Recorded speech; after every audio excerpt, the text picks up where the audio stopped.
Le Drian, lui, est au Liban, visite du ministre des Affaires étrangères dans un pays en plein naufrage économique. La pire crise après des années de mauvaise gestion menée par une oligarchie soupçonnée de corruption. La population en sort éreintée entre hyperinflation et licenciements en série. Cyprien Pézeril.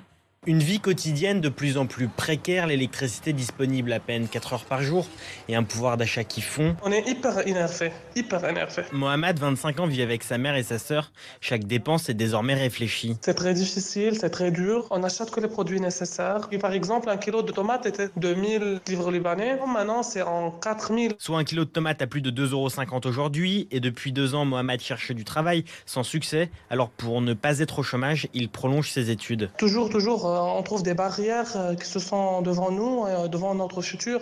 On ne peut pas avancer. Je pense que la solution finale, c'est d'immigrer de Liban, peut-être en France. Une crise, mais aucune mesure d'envergure lancée par les gouvernants libanais soupçonnés de corruption.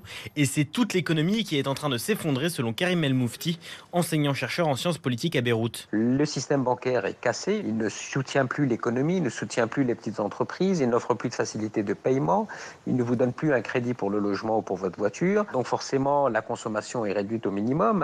Donc effectivement, une situation assez catastrophique. Face à cette impasse, le Liban espère obtenir une première aide, 10 milliards de dollars du Fonds monétaire international.